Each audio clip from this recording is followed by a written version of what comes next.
Welcome to the Diary of Dating Over 50 with Tanya R. Lewis, the hottest dating show on social media, hosted by the sassiest model of them all, Tanya R. Lewis. Are you 50 and single, dating or waiting to mingle? Be a guest on the Diary of Dating Over 50 with your host, Tanya R. Lewis.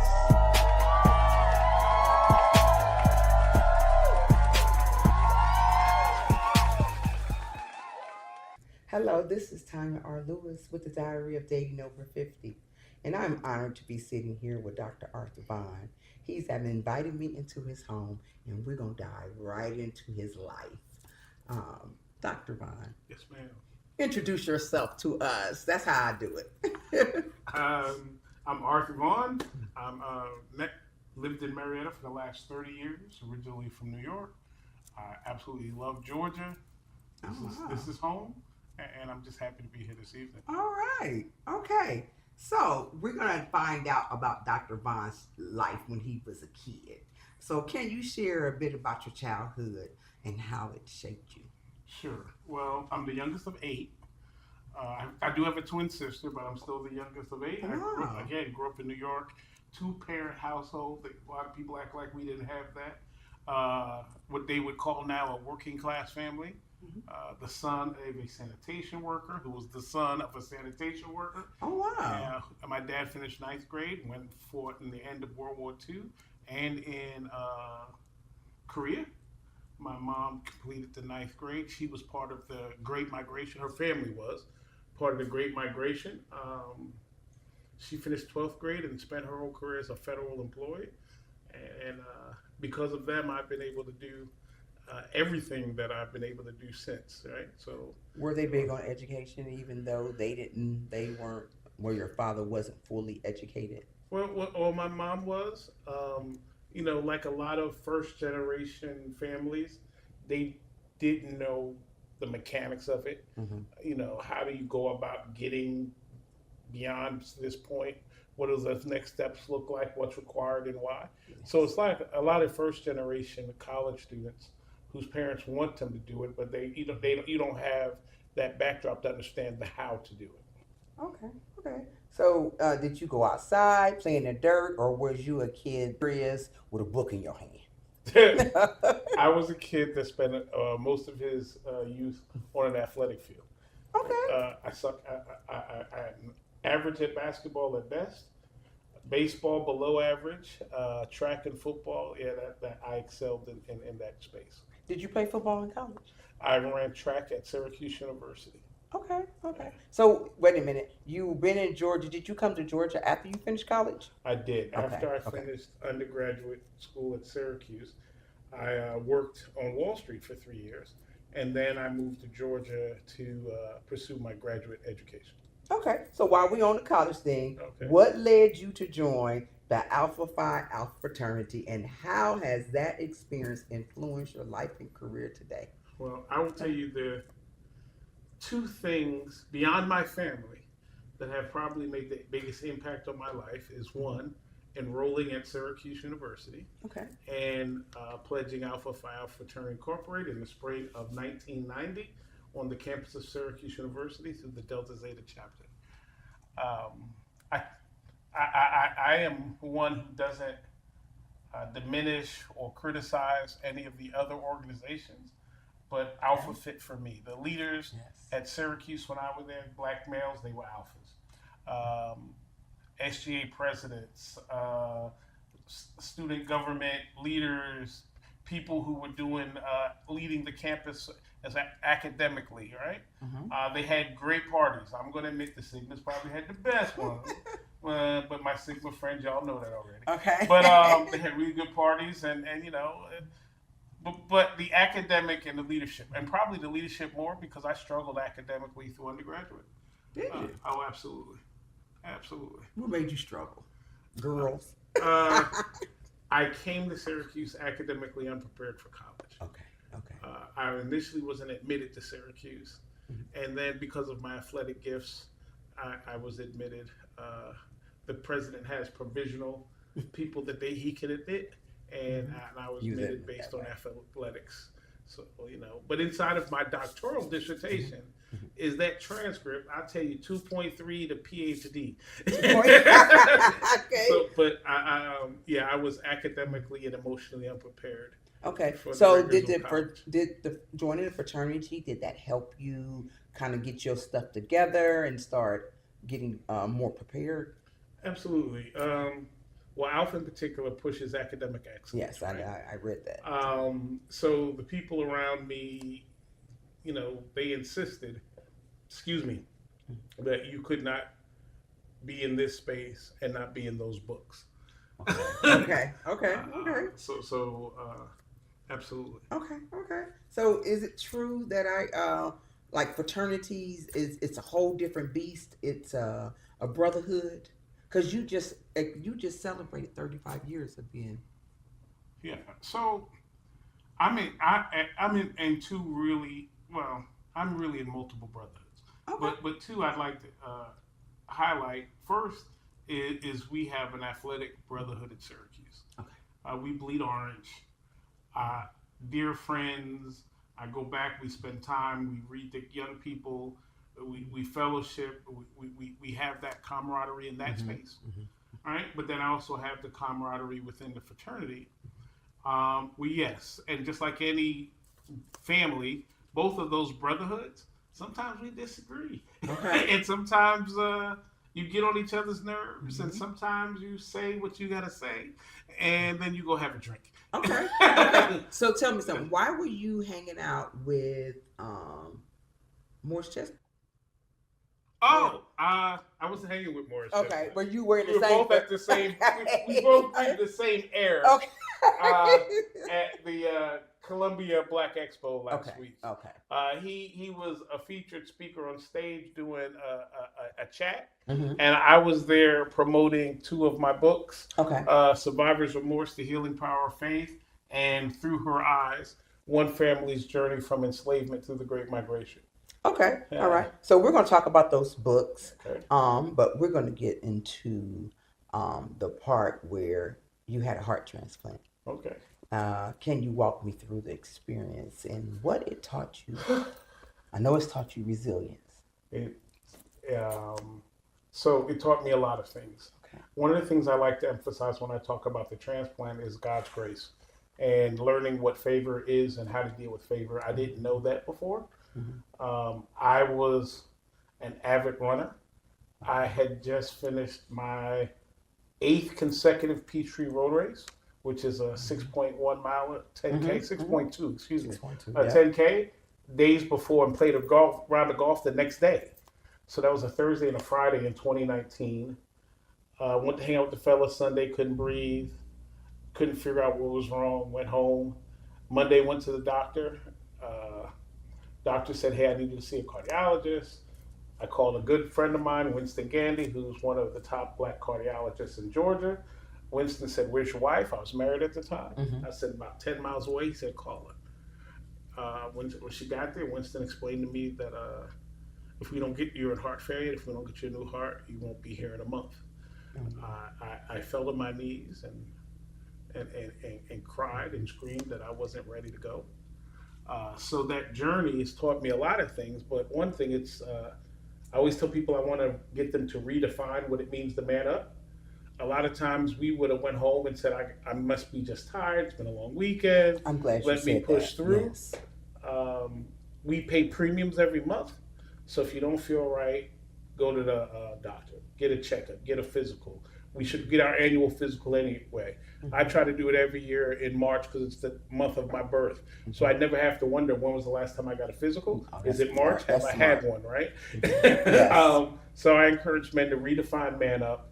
And man up can mean that I need to take care of myself. I need to show weakness. I need to make sure that I'm here for my children, grandchildren, and future generations, and not that I'm going to push myself till I fall over. Okay. Can you tell me that moment when that doctor told you that you will not survive without a heart? Walk me through those feelings that you had. I would say despair. Mm-hmm. I literally fell to my knees crying, yelling, I'm not ready to die. I'm not ready to die, and just tears, just uncontrollable tears, because I'm thinking I'm 50. I just celebrated my 50th birthday. Had 100 of my friends to a birthday party. My daughter, one's in high school, one's in college, one's in graduate school. Just wasn't ready. I was A like, lot it of just people hit you. depended on you too. A lot of people depended on me emotionally, Mhm. physically, and financially. Uh, and I just wasn't ready to go. I just felt like it was too early. I was too young. I had too much life to live for this to be the end. So walk us through the point of, okay, I found out I need a heart. Um, what is the steps that you took after that? So my physical health decompensated quickly, or I got weaker quickly. So I was in and out of consciousness. So I had an angel of a wife at the time who made sure that when I was coherent, when I was lucid, that I understood everything that was going on. Just wait a minute, did they put you in the hospital instantly? Oh, the ambulance came to the doctor's office, took me to St. Joe's. I got worse. Took my first helicopter ride ever from St. Joe's to Emory. Wow. Um, his first and only helicopter ride. Mhm. And then they went and put a defibrillator and a pacemaker here immediately. And I just kept getting worse, and I got in and out of consciousness. She helped go through the process. It is not for the faint at heart. They get on the list. They pry into your family history, your childhood history. When was the last time you went to the dentist? How often do you go to the doctor? Do you smoke? Do you drink? Do you have an STD? I mean, they're checking it all, right? Asking about mental health and family history, because they really want to make sure that you're whatever deserving means, Mhm. that you're deserving of this organ, right? Mhm. So you can't fight with them on that, right? You Okay. just got it. Whatever they're asking for, You got to give don't it to them them. say it's none of your yeah, it's their business. Yes. Give them what they need. And we also learned that there's too few people of color on the transplant list. Wow. There's a huge mistrust of the medical structure, whether it's through Henrietta Lacks or the Tuskegee experiment or these various things that we've gone through. Um, the gentleman out of Montgomery who they consider the father of OBGYN, Mhm. right? All these abuses of African Americans in the health field. Mhm. So there's a large distrust. So there's not enough Yes. of us on the transplant list, Yes. but we overwhelmingly are on the list to get an organ. So we have to have that conversation and build some trust between us and the medical enterprise. But you go through a lot. They ask a lot of questions, and most people are on the list for years. Yes. All right, I was on the list for 4 days. Wow. So from being admitted to getting a new heart for a total of 14 days, and I was on the list for 4 of those 14. My mom was on the list for a kidney transplant, and she got one in a couple months. But when they call you, but you were in the I hospital. was in the hospital. But when they call you, you have to be ready. You have to Yeah. go just like Got to that. stay ready. So were you on assistant, like the breathing machine, all of that? No, Or initially they put what's called they put a pump basically in my left leg, right, yes, yes. in the femoral artery. Right. That pump wasn't strong enough, so they replaced it with this thing called an Impala. There was only like 2 in the whole hospital. Mhm. So at that point, my heart had, and I won't get into EF and what all that means, Mhm. but at that point, that machine was keeping the blood flowing. My heart had completely failed. So it wasn't working. So that anymore. was keeping your The heart going. machine was keeping the blood moving through my body. The heart was done. Yeah. That So function was done. tell me, when they came in there and they said, Dr. Vaughn, we got you a heart. So I'm a little silly, right? I know you So- are very silly from your folks. So he came in and said, "Hey, I'm 98% sure I have a heart for you. We sent the jet to go get it." 98%. I was like, "Emory's got a jet." He's like, "Bro, did you hit a heart Heart part?" part? I'm like trying to figure out, y'all got your own jet, but You know yeah. what? So it had to be within 500 nautical miles of where the hospital is.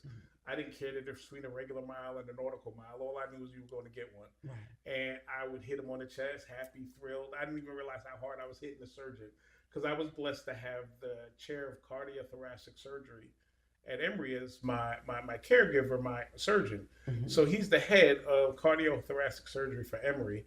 He's the doctor that all the other doctors said if they had to have somebody cutting on them, That's the that's one who you they want. want to cut on. And how did you get him? How did it was All of that. just all Some of my friends were like, what, so I used to be fairly involved in politics. They were like, what Mhm. senator did you call? What congressman yeah. did you Because I heard you say you'll call somebody for the police and get somebody out of jail.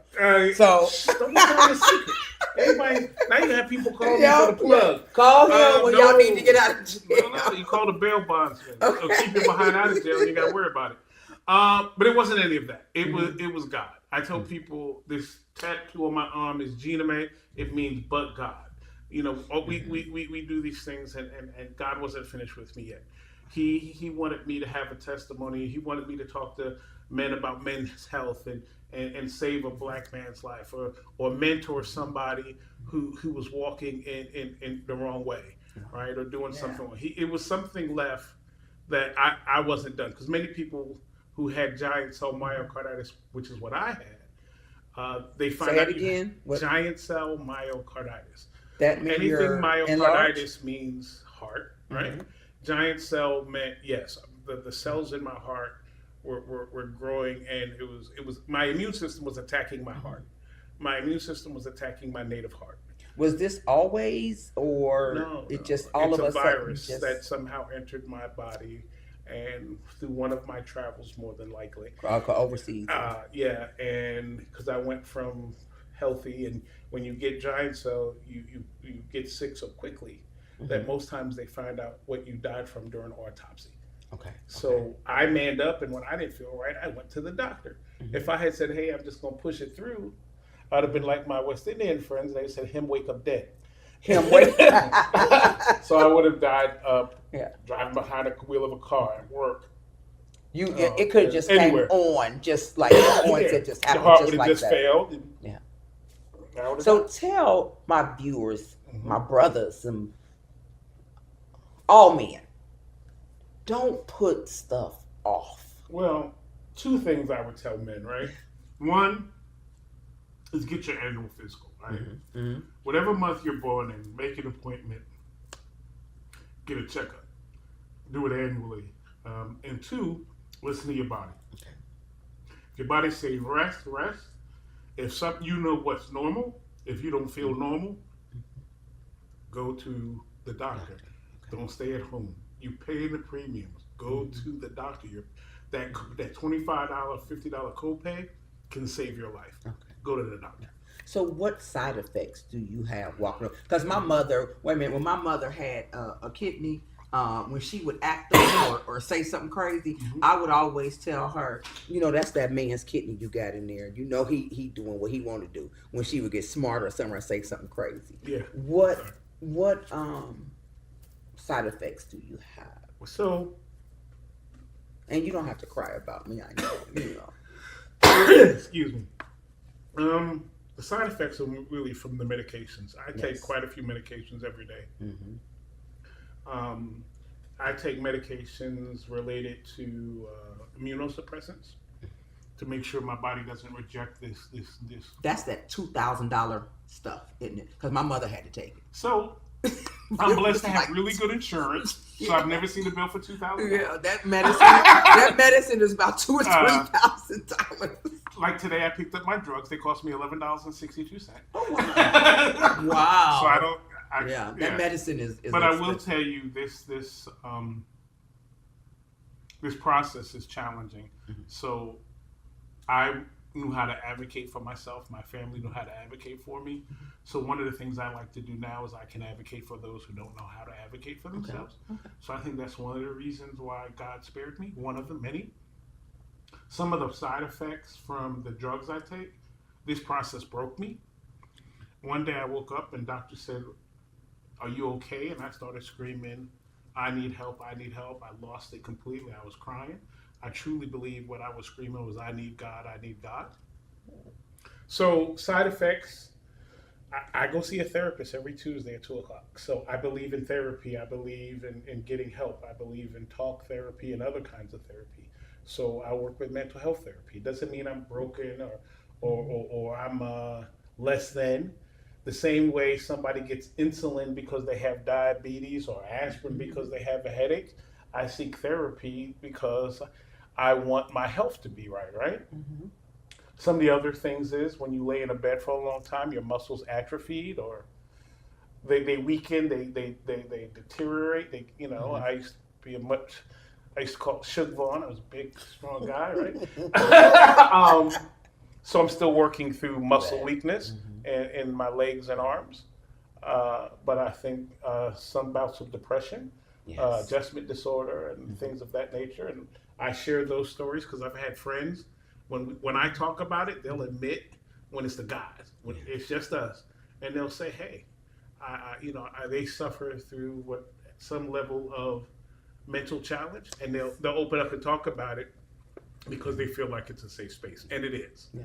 Right? So, do you ever feel, and probably therapy probably helped you with this, that that heart may just stop working? I'm sure that that is a thought at times because my mother used to always say, I sometimes I feel like I'm gonna get up and my kidney's not gonna work anymore. When it first got transplanted, I would not get back into the hospital bed because Oh that no. bed represented it was a symbol and an artifact of death for me.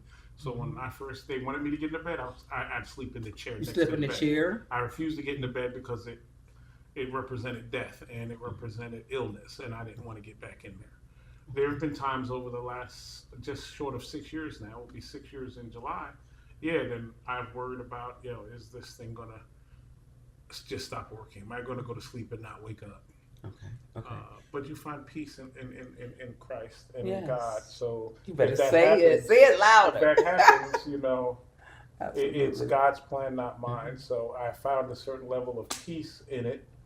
But but your mortality, facing it is always a challenge. Okay. Tell me, because my thoughts is, you are Arthur. Where did the inspiration from Survivor's Remorse? Tell me Sure. about that book. So when I was in the hospital, the senior pastor at Turner Chapel AME Church, Richard Richard Allen Bright Sr., he and the executive pastor, Pastor Don, would come see me almost regularly, along with Pastor Lynn, the care and comfort pastor. They would come in They would come see me every day. every day. Every day, Lynn was, I don't know if Lynn left. She was always there. I was really blessed between, you mentioned the fraternity Mhm. and my Syracuse Orange. They We probably all had to bleed stop orange. people from coming to your They room. did. Huh? Yeah. Yeah, Yeah. my Syracuse family, my fraternity family, other organizations, 100 Black Men, just people that knew me.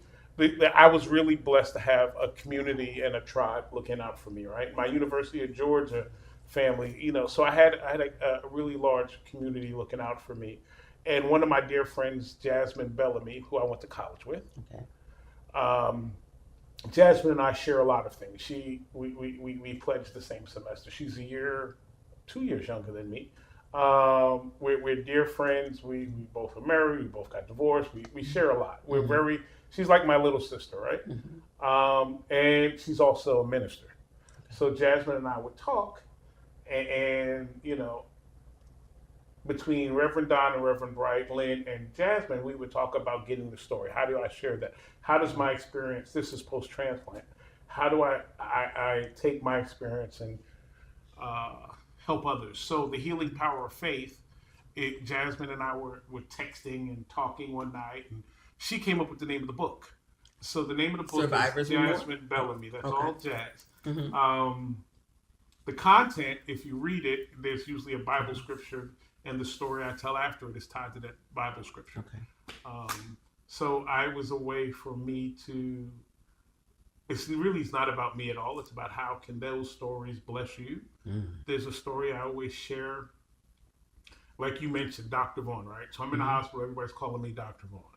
One night I couldn't properly clean myself, and the nurse I felt was ignoring me, like I wasn't there, and I lost it.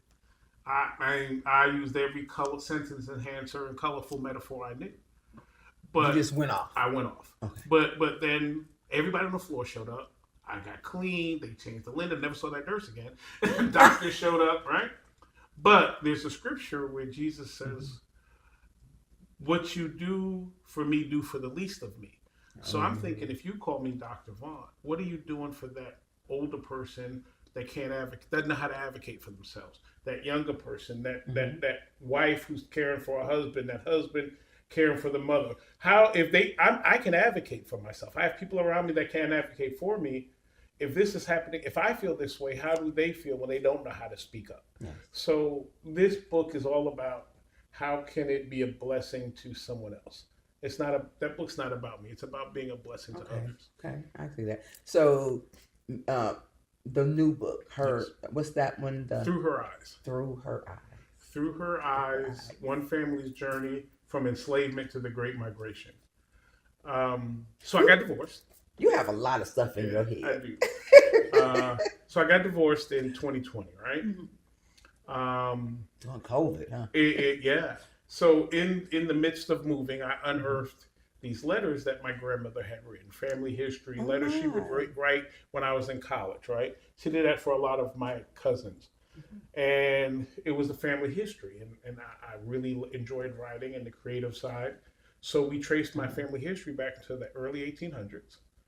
So I began writing its work of historical fiction, telling the family's history from enslavement through the Great Migration through the lens of the women who lived it. Okay. So many of our stories are male dominated and patriarchal. This is talking about the matriarch of the family. Okay. The person who I knew on Sundays, we were going to be in Brooklyn at my grandmother's house. Didn't matter where you went to church, all the cousins, we knew dinner at 2:00 at grandma's house on Sunday, right? Yes. So I really wanted to tell these stories through the lens of women and what their experience was through enslavement and through their Great Migration. Okay. So where did that take you going back to the 1800s? Where was your family? Where were they at? Sure. My oldest known African-American ancestor was sold into slavery in Charleston Bay in South Carolina. Was on a slave plantation in Union, South Carolina, which if you're familiar with Rock Hill, it's almost the borderline of North Carolina and South Carolina. There's an AME church there, Paradise AME Church, where and next to the church is a cemetery where my enslaved and freed ancestors are buried. And I've been to that cemetery a number of times. And then across town, which was like a 20-minute drive, there's a Presbyterian church where the enslaver is buried. And at one point, he owned all of that land.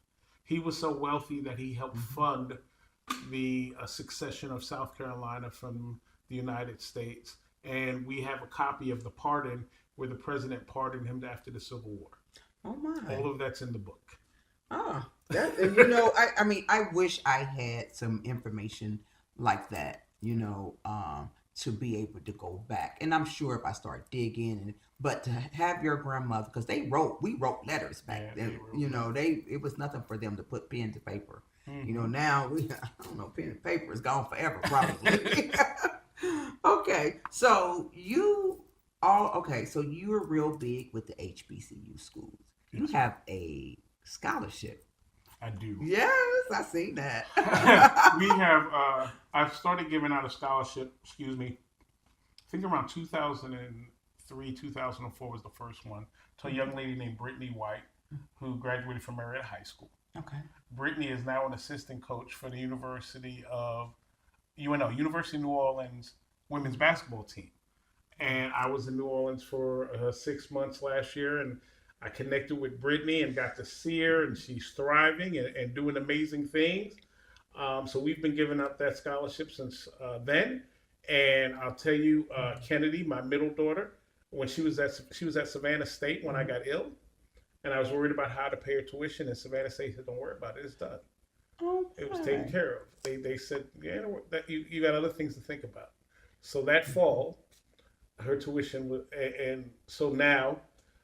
We continue that scholarship, and Kennedy's now taken over as the representative for the family in that scholarship, learn what I call the family business. And now it goes to a student attending Savannah State, Albany State, or Fort Valley State. That's amazing. But it's a student like me, so you have to have below a 3.0 GPA. Okay. So it has to be a student that may not have... maybe a C average. A C average. Yes. Maybe they didn't blossom yet. But this money is going to help them get that opportunity to blossom. But you say that you were below average, but you deal with numbers. You're a financial man. I blossomed and flourished later in life. Okay, I got you. But you know what? I noticed that you support a lot of young folks. I do. You just supported a basketball team, a player. Yes. What school was that? It was Oh, several. Des. Yeah. You talking about Desmond Glover, Yes. Morris College. Yes. He's Dez's dad has never been in his life. His mom has stage 4 cancer. So for senior night, Dez didn't have anybody to walk out with him. He said, Doc, will you come out with me? And so on senior night, me and Dez walked the half court. He got his jersey. I know I was tearing up when I seen that. Yeah. Dez hit me up this week. He borrowed $30. Dez, I want my money back. Yes, if you watched it, you got to pay back so you can get them again. So I want him to pay it back through paying it forward, right? Yes. But yeah, so he and throughout the course of the last year, he's looked up to me for one reason or another. I'm someone he can talk to. So when he needed somebody to walk out with him, I didn't want the brother to walk out there by himself. So I walked out there with him. So you've been doing a lot this last 3 or 4 months. Yes, I was in his DM, y'all. That's how I don't know how I see her book. Wait. She's on my Facebook profile. Not DM. Don't get me no trouble around here. Your messenger. Because when I seen him, like his accolades and stuff, and I was starting the Diary of Dating Over 50, because my podcast is just not about single people. Yes. It's about people in relationships and people that are married, because married people give us hope. And my slogan is there hope or is it a joke? But when I seen all the things that you were doing, I was like, I want to talk to this man. I want my viewers to hear what he got to say. Why did you say yes to me? I know I have a way of getting what I want, but well, I did because I think, again, God has given me another opportunity to share a message and to be something positive for someone else. Okay. Dr. King talked about I'll misquote it, but he talked about if he could do certain things, his life wouldn't be in vain. Right? Yes. So I was like, if somebody can be blessed when I talk about my transplant and know that hope is not lost. If somebody can say, hey, he's met an amazing woman after going through a divorce, I can too. Or a woman can say, I can meet a man that they like. I'll let somebody else determine if I'm amazing. But, I'm sure you're amazing. But there's hope, right? Yeah. There's life after trauma. Yeah. So I like that. if I can be that for someone, and that I may have never met and may never meet, why not? Not just because I'm an amazing podcaster, y'all. It's just because of that too. what he said. Yeah. So, is Dr. Vaughn in love? Y'all know I was gonna go there. Yes. Okay, tell us about this special woman. I got to meet her, y'all, but so I'm not. She didn't give me permission to say her name, so I ain't gonna. Okay, we won't put her out there like that. We learned about being Facebook official last week. Oh, y'all Facebook. Tell me about Facebook official. Well, What's she Facebook learned official? what it meant, right? What does that mean? It's the first time you advertise your relationship on social media. You become social media official. Yes. Because as soon as you put them on Facebook, something happens, don't it? Something always people, happens. Ooh, y'all look cute. Ooh, who's that? Or some people unfriend you because they're like, damn it, I don't have a shot no more. Right. Whatever it is, Right. So I'm. Tell them where you met her at first. Sure. Because people think online it doesn't work. Well, often it doesn't. Online dating is not for the faint of heart. There's a lot. So I met her on Facebook dating, and I didn't know it existed until one of my frat brothers was like, "Yo, you ever tried Facebook dating?" I said, "Is that a thing?"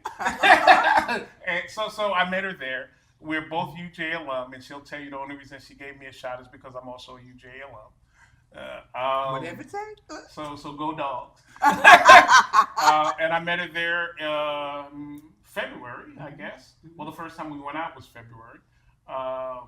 It's been great ever since. She's a double dog. That means she has 2 degrees from Georgia. Okay. So how do you tell a woman that you just start dating and that you really like, how do you tell her you walking around with somebody else's heart? I honestly don't know when and how I told her. Huh? But it came up, right? I know it came up because it's part of who I am. It is. It's your story. And Or your you testimony. know, I think people should have an opportunity to understand that you know, while I have been broken, I'm not. While I have had a scar, I'm not broken.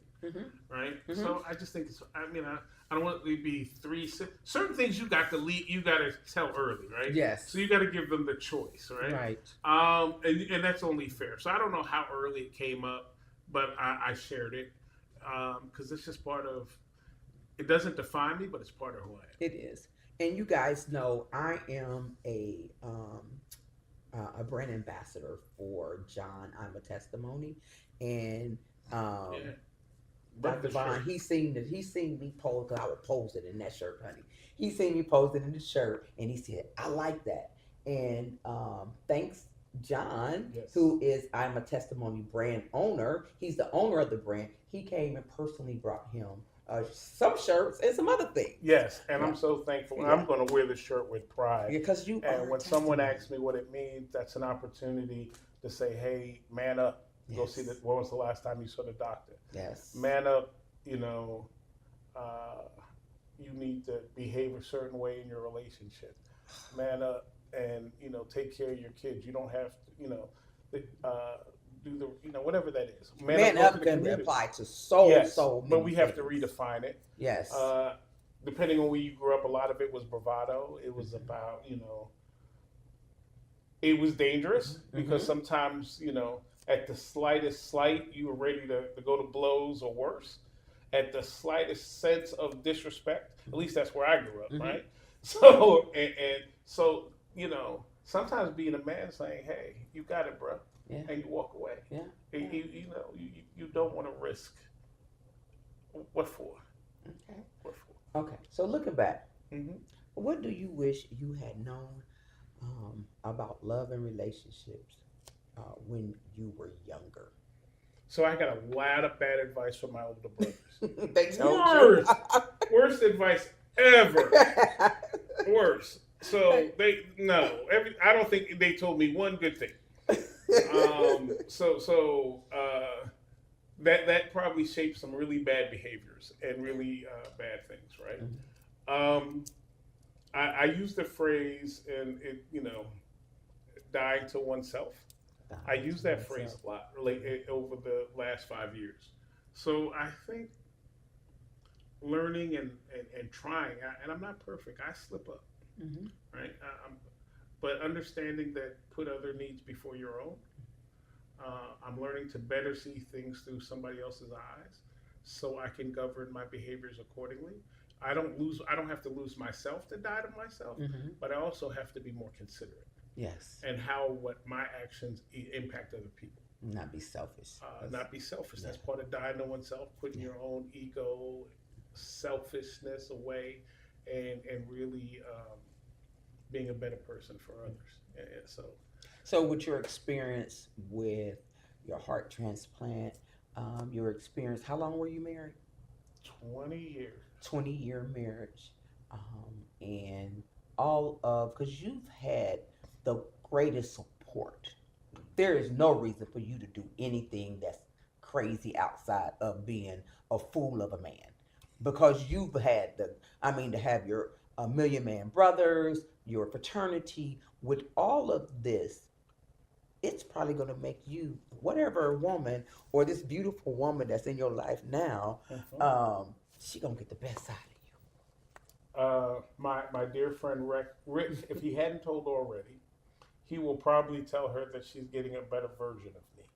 All right, because he said it before. Yes. So I would say it's a better version. Yes. Yes. Okay. Absolutely. Okay. So what? How do you envision your life partner supporting your journey on this heart journey? What would you want your partner to be? The that things support? away from the family. Been there, done that. Don't need another. that part of my life is winding down, right? My life's not winding down. So for me, it's supporting each other, Okay. right? So it can't be about me because that's unsustainable. Mhm. So sometimes I might want to eat something I shouldn't eat. Mm. Check me. Check you right back. I have an unhealthy relationship with Diet Coke. Put more water in my hand and less Diet Coke. Diet Coke, and remind me that I need to be here Mhm. and I need to do these things so I can see my eventual, I don't have any yet, Mhm. grandchildren and live as long as possible. So somebody that say, hey, look, babe, let's go for a walk. Mhm. Today we might walk a mile. Next week we might walk 3, but let's get up off this sofa and move. Yeah. So for me, that support comes in us doing it together because I don't want to grow by myself. So I Right. need her to walk with me, Yes. her to eat healthy with me. Mm-hmm. So we both can be here as long as possible. And somebody that is that safe space. Okay. I can quote her and say somebody that's my water in the desert or the Tylenol when my head hurts. So yeah, that would work. So you got this trophy for cooking. Yeah. Okay, y'all. Yeah. How do you cook? Do you cook healthy? I do. I use olive oil Mhm. when I cook. I use fresh vegetables that are in a cutting board. I'm going to chop them. I'm going to cook on the grill. Mhm. I don't fry food. Good. Yesterday we had it was grilled chicken. It was done on the grill with broccoli and a baked potato, baked sweet potato. But the sweet potato didn't have a bunch of brown sugar and a loaded of margarine or butter or anything like that. So eating better, a salad is always good. But so it's a lot of when I cook a healthy. Yes, that's what I try more to healthy do. food. Yeah. I know one thing, it's attractive, and man, it's sexy when he can cook. And when she was describing over there talking like, oh, yes, I love that he can cook it. Her body was going like this. I was crying. I said, yeah, he got her now. He got her now. Okay. Okay. So if you could tell our viewers out there, especially the young men. Young man, okay. What would you say to them? Well, one, you just got to be yourself, man. Be who you are. Don't, they say pigeons fly in flocks and eagles fly alone. Oh. Be an eagle, right? You don't see a flock of eagles, but you'll see a flock of pigeons, right?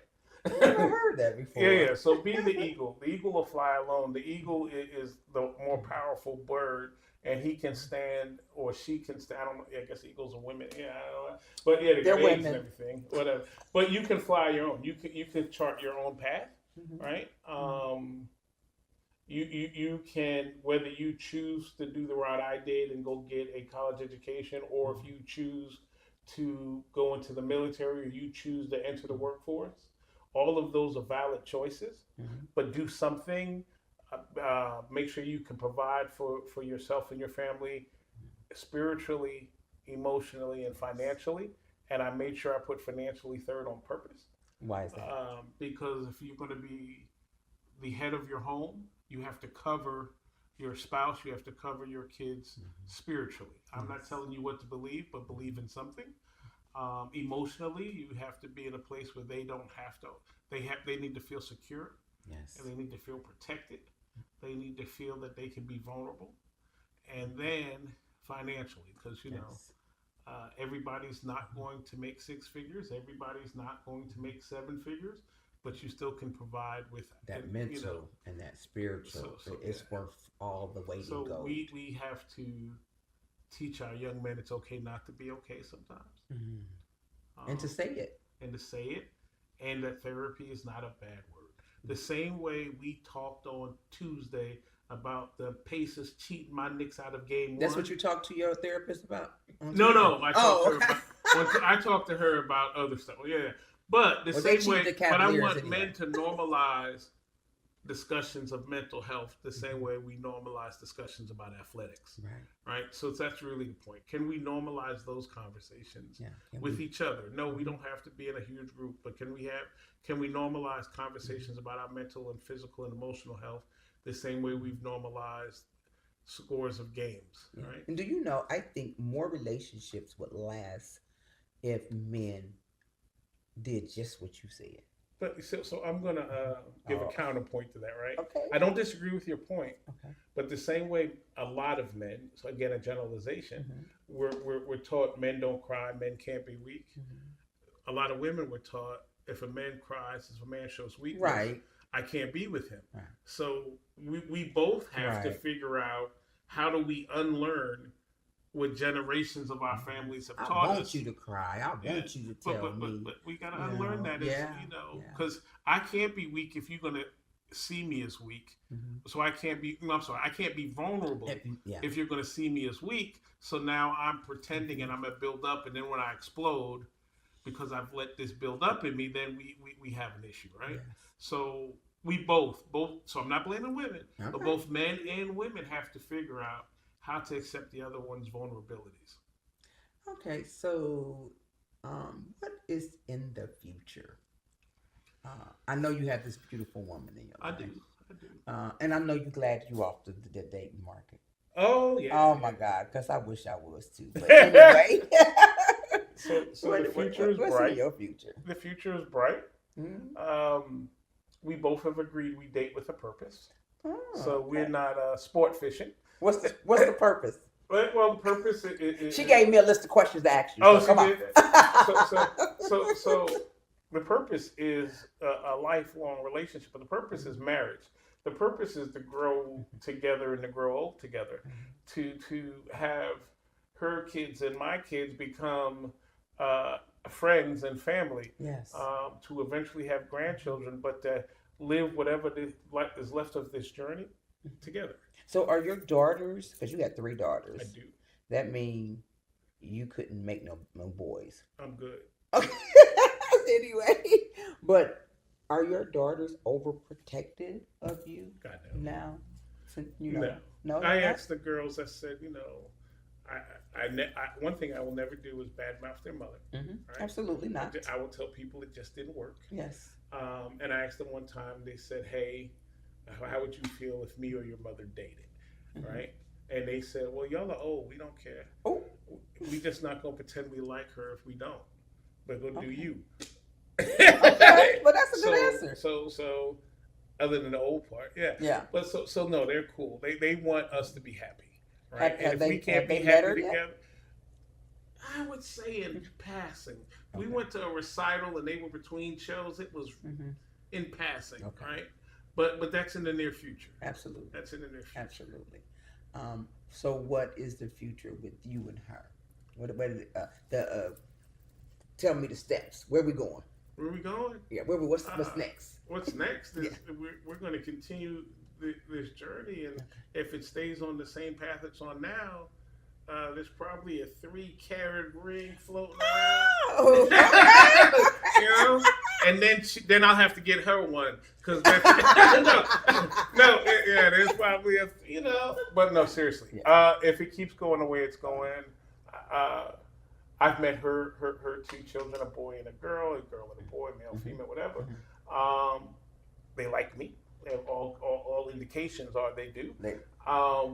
High school graduate this week, college graduate 2 weeks ago, a week ago, right? So that's good. Okay. Yeah, that is. Now it's time for mom. It's mommy's time. Yeah. Yeah, So, yeah. but they like me. We get along. I texted daughter secrets when we were going to surprise her for something. I forgot. Was it Mother's Day? Mother's Day. Yeah. Right. Mhm. So everything's going really well. I'm happy. You have a great sense of humor, and I be reading some of those. What was that one thing you posted I don't know. about something about the workout? Oh, I said a man proposed to his wife at the gym, and she said no. Then I said, I guess they're not going to work out. Right. I said, that's the corny stuff. It's corny. But it's funny. It's dad you know? jokes. Dad jokes. Yeah. And that's good that you have a sense of humor, because at one time it was dark for you. Oh, I'm yeah. sure it was. It is. You know. The challenges is daily. I went to the doctor today. The challenges are There's ups and downs in every day, but that's life. Ups and downs.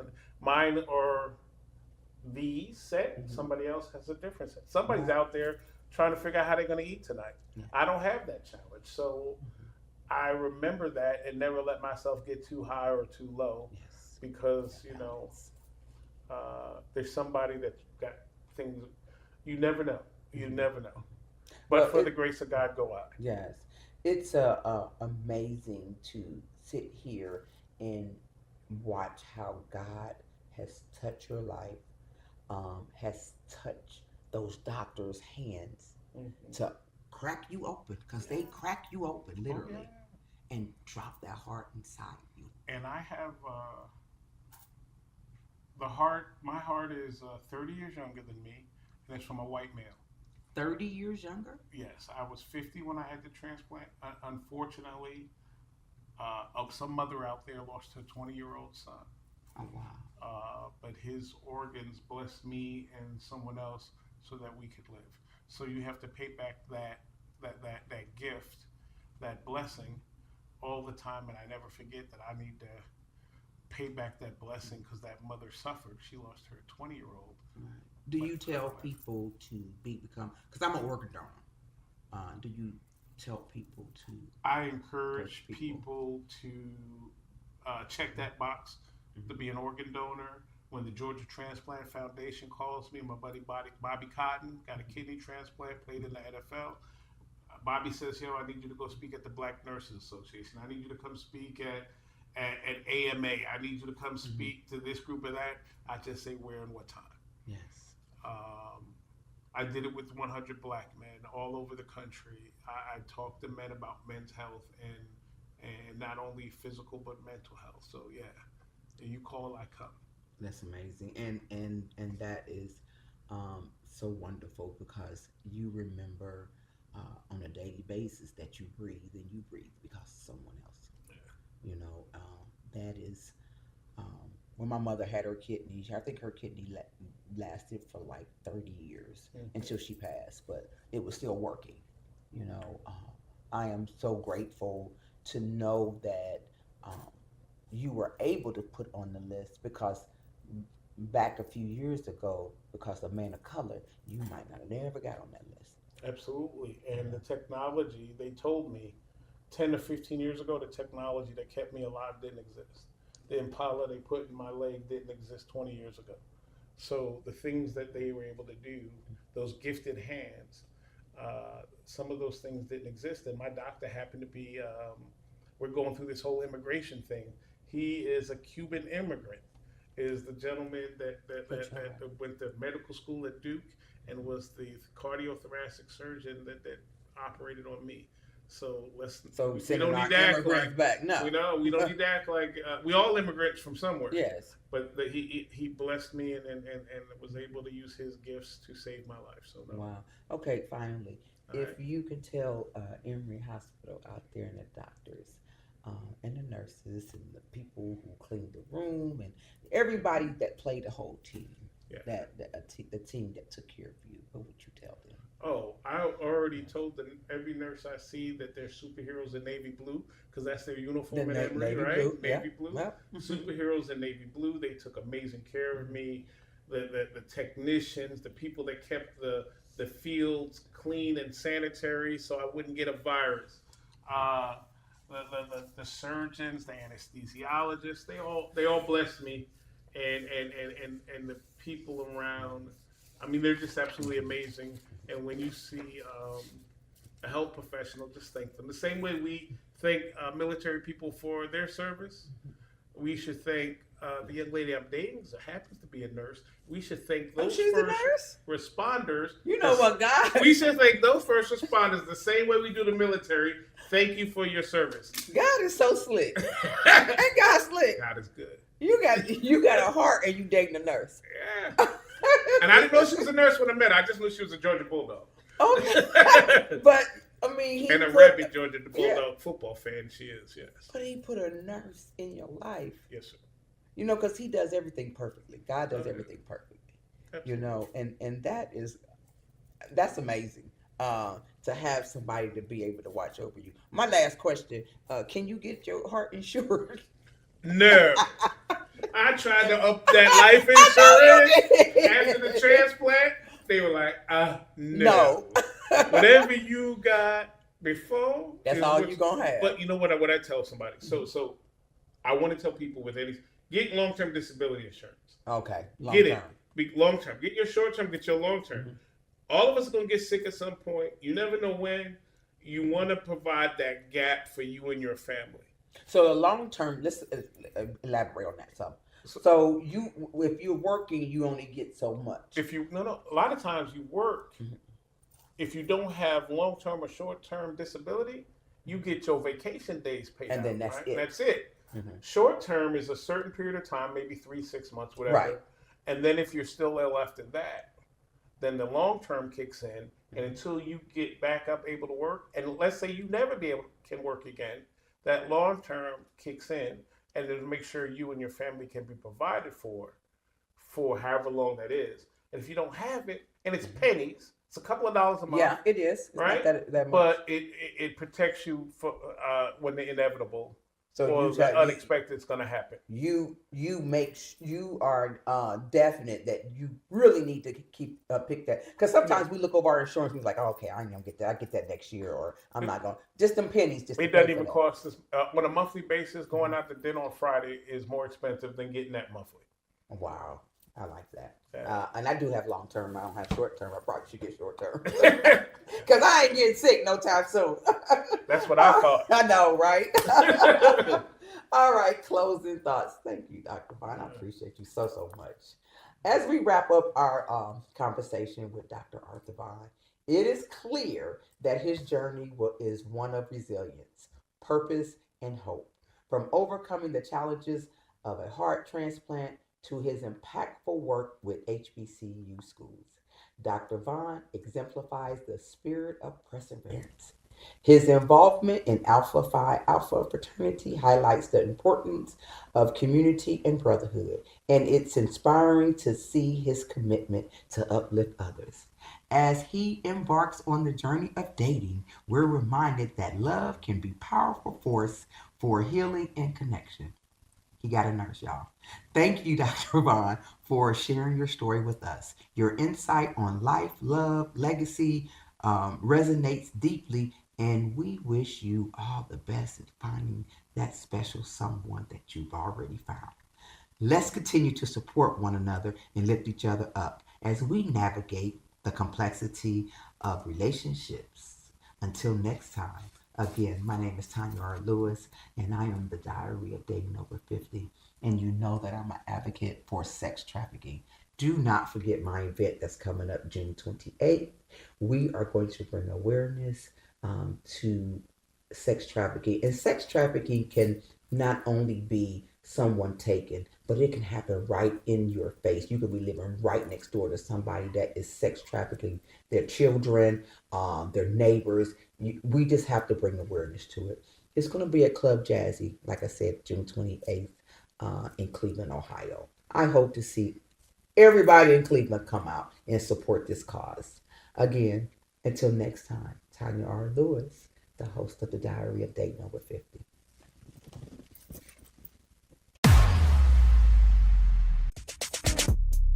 The hottest dating show on social media, hosted by the sassiest model of them all, Tanya R.